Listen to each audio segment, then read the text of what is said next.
Okay, this is the video for 6th grade language 196 and 197. This is about using commas to separate adjectives. This is not the first time we've done this, so this should be pretty easy.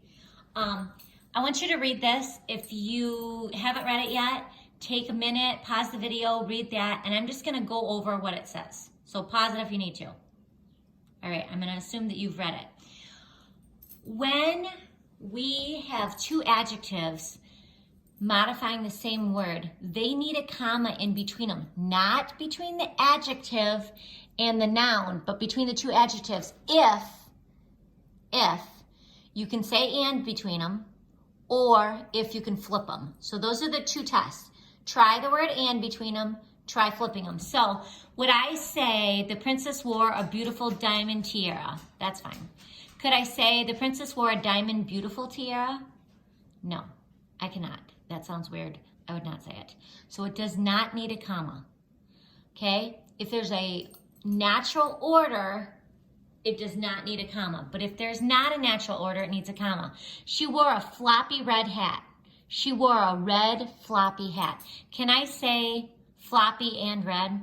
Yes. Can I say red and floppy? Yes. Up here, could I say diamond, beautiful and diamond tiara? No. It's like diamond is almost stuck on tiara. It has to be next to it. Tiara, maybe it's tiara. Okay, so here we need a comma. So in what order would you write old and little in the following sentence? At the door was an old little man or a little old man? Well, guys, we would only say little old man. We would not say old little man. So because we can't switch them, we don't need a comma. We only need a comma if we can switch them. So let's look at this one. Number one, the worn, tattered rope will surely break under the strain. Could we say it was the tattered, worn rope? We could. So I'm going to put a comma in there. Okay. The old grandfather clock had a resonant, melodious chime. Okay, so they actually kind of snuck two in here, old and grandfather. Can you say the grandfather old clock? No, you cannot say the grandfather old clock. Can you, they like to use words that you maybe don't always know. How about resonant and melodious? Can I switch those and say melodious, resonant chime? What do you think? I can. Okay, so I'm gonna put one there. Ryan's dripping ice cream cone ruined his Sunday suit. Okay, can I say his ice cream dripping cone? Does that sound weird to anyone else? It is weird. We are not doing it. Don't put a comma. The first school play of the year will be a comedy.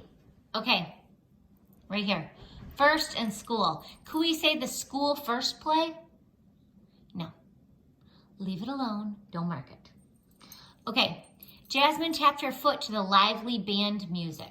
Could we say Jasmine tapped her foot to the lively and band music? Or could we say she tapped her foot to the band lively music? No. Band needs to be next to music, so leave it there. The faded tiny print was difficult to read. The tiny faded print was difficult to read. Did that one sound just as good to you as it did to me? I'm putting a comma there. The applicant's well-groomed, well-mannered appearance left a good impression with the boss. Can you guys still see these? I'm gonna have to move it up.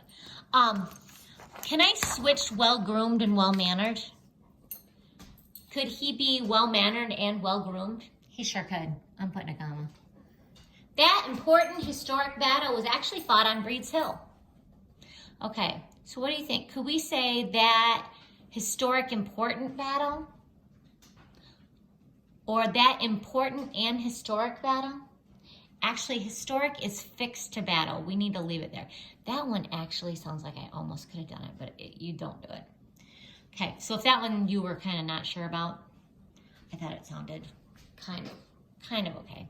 The smiling, friendly clerk remained unflustered by the Christmas rush.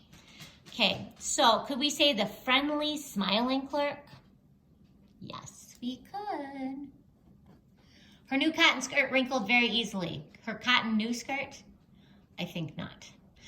The prankster's smirking, impish grin gave him away. Could he have an impish, smirking grin? I feel like this sentence is about Christian. Christian, did you pull a prank on somebody today? I feel like this is about you. We need a comma there. Because you could have an impish, smirking grin. Little sunlight reached the plant's delicate, pale blossoms. Could the plant have pale, delicate blossoms? It could. So I'm going to put a comma there. Okay, guys, I did this whole page with you. Don't send me a picture of it. I don't need to see it.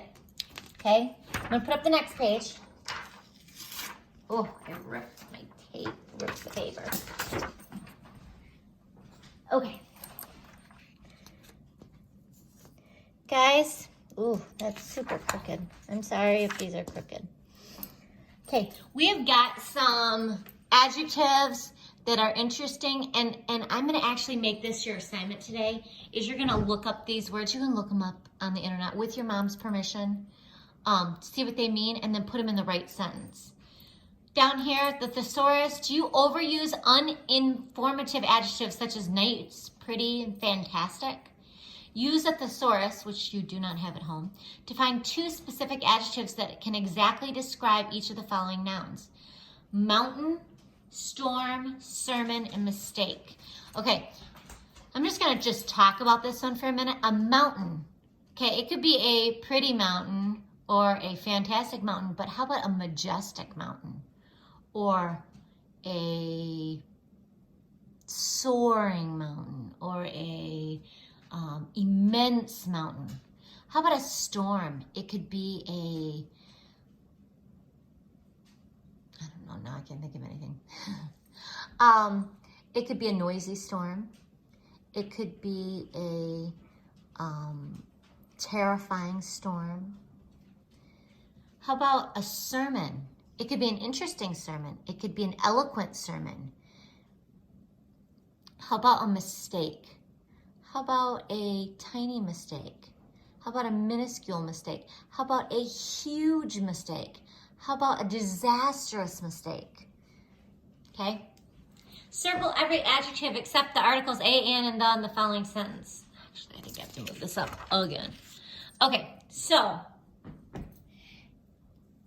in the morning assembly, many talented students performed before an eager audience. All right, I know that assembly, students, and audience are all nouns. So what word describes assembly? And it says don't do a, and the.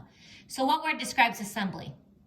Morning assembly. Don't you guys wish we were in morning assembly? We would actually have just gotten out of morning assembly when I'm filming this. Talented students. Many talented students. And what kind of audience do we have? We have an eager audience. The auditorium is usually quiet during a performance, but the laughing crowd show their appreciation for our comical skit. All right, auditorium is a noun. The only word describing it is the. Performance is a noun, but only word describing that is a. Crowd is a noun. What word describes crowd? Ooh, laughing. And then appreciation. What word describes appreciation? Their appreciation. Ooh. And what kind of skit? It was our skit, and it was a comical skit. All right. So your whole assignment is this up here, and that should not be very hard. I'll talk to you guys soon. Have a good day. Be working on your outline, kids. Bye.